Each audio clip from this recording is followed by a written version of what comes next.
Hi, I'm Mike Booth from Fast Bikes Magazine. We've got Bruce's GSX R1000 here today. We're at Black and White Bikes. This is Paul. Paul's going to let us know what we're going to do today. Okay, simple job normally, but there's a few little things. Dropping the oil, changing the oil, putting a new filter on. Sounds easy, but a few little things that we need to get right. Cool. Well, let's crack on with it then. Cool.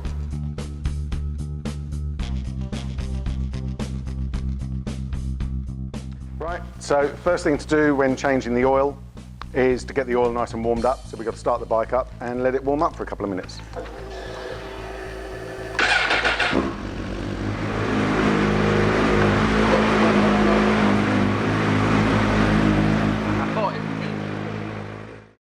So with the engine warmed up, we can get ourselves a catch tray and put that underneath the sump plug. Sump plug is directly at the underneath here, so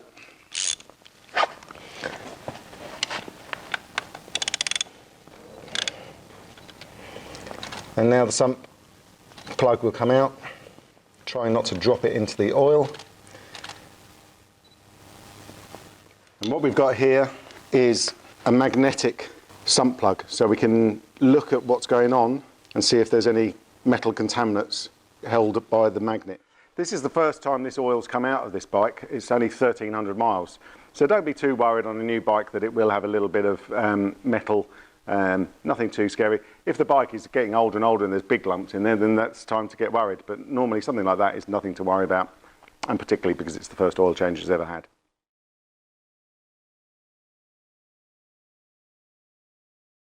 Right, because we're dealing with Bruce's bike here, which he's taking on track as a race bike, we're going to take the opportunity while the oil's draining to drill the sump plug in order for us to lock wire it later on. Now, this isn't essential. This isn't. This is purely because it's a race bike.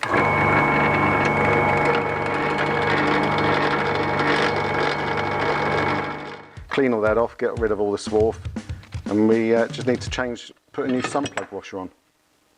What we're doing here, we're just trying to get the old sump washer off.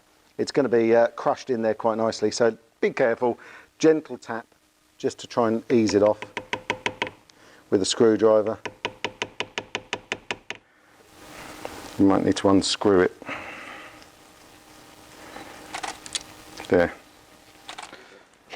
So you can see from the thickness of that, that's the replacement sump plug washer.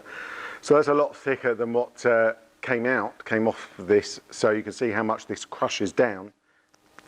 So that pops on there, and then that will crush down. When we set that to the right torque setting, that will crush and seal correctly. And I've got oil everywhere. Don't panic. It's like a start. Right, so we just torque this up now.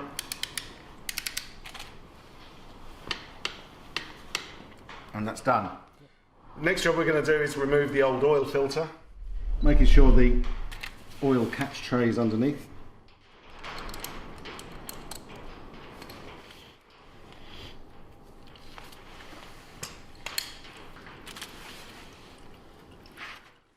Okay, so Bruce is going to go with a genuine Suzuki oil filter, which is certainly a very good move. And this one isn't pre-greased, so we're going to need to put a little bit of oil around that O-ring to seal that off. And what I'm going to do is just fill this oil filter up with a bit of oil to give it a head start on the oil change. Right, so here's our choice of oils that we're going to use for replacing the oil in the Suzuki. Run-of-the-mill oil would be a Silclean Comp 4. This is a semi-synthetic oil, perfectly good enough for most bikes most of the time. Get the right weight for your bike, but this is a 10W40, which goes in a majority of bikes. Comp 4 is a semi-synthetic, as I said. We can move up to a fully synthetic, which is the Pro 4, but again a 10W40. That would be a good choice for someone using it, a high-performance bike, on track or racing. But of course, Bruce has managed to find himself some extremely cool 040. Now you'll see that this is quite thin oil. It needs replacing quite frequently, but it will give you a few more horsepower. So clever Bruce, he's got some really trick oil. Okay, so what I'm going to do next is just preload the filter with some oil. So this is bone dry, there's no oil in it, Obviously, when we put new oil in the engine, it's got to fill this up. So if we put some in to start with, we give the engine a chance to get oil all around. While we've got that there, just grab a bit of that oil. So we're just lubricating that oil seal, that O-ring, just so that it nips up nicely. That will form a seal and also make it easier to come off next time. And I'll probably leave that there because it's got to go in at a slight angle, so we don't want to spill too much. So I'll put that down there. All right. Right, so we're just going to make sure that the surface that the oil filter goes up to is clean. So give that a nice little wipe around, make sure there's no muck around there.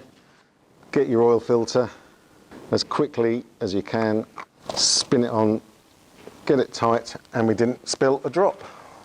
So we've hand tightened the oil filter, and we're just going to nip that up with a quarter turn after it's been hand tightened.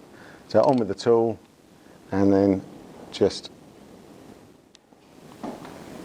quarter turn, and that's as hard as that needs to go on there.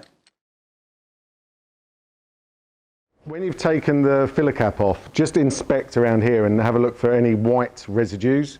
Obviously a brand new bike, we shouldn't have any problems, but if you get a kind of a mayonnaise feel of stuff, gunk, horrible stuff, you may have an issue. It could just be condensation mixing with the oil, but if there's a lot of it, then you might have a serious problem in your engine, so go and get it checked out.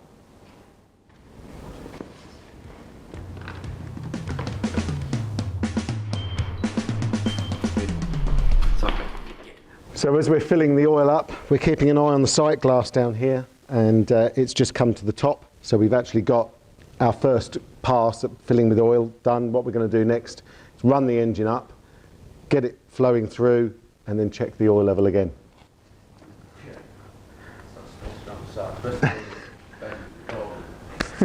And we fire the engine up.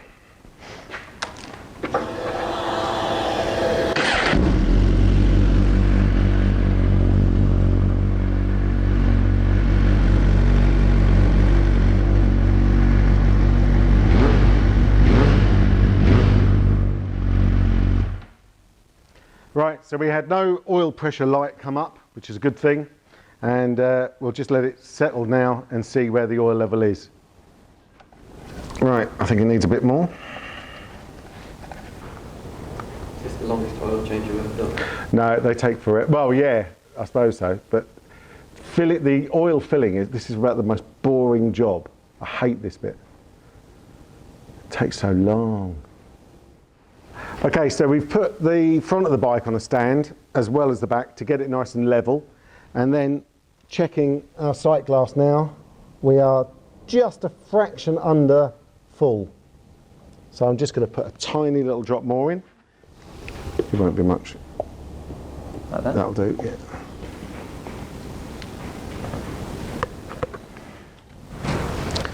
And that should be bang on the maximum fill level.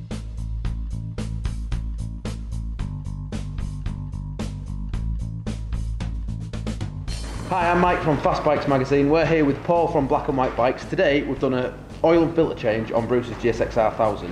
While I've got Paul here, he's going to give us a few sort of top tips on doing an oil and filter change. So what do you think? Yeah, before you head off into doing your oil and filter change, prep your tools, get all the tools that you require, including a receptacle to get that waste oil in. And don't forget, the thing that most people do forget, is you'll need a crush washer. You'll need that sump plug washer, as well as the filter, as well as the oil. And another top tip would be to prime the oil filter with your oil before you install it, just to reduce any risk of an air lock in the system. Great stuff. If you want to follow the step-by-step guide, grab a copy of the magazine.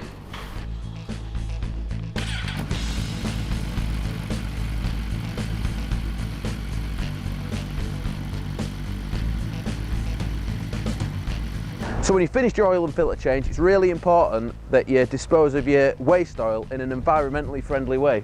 Paul, what are you doing?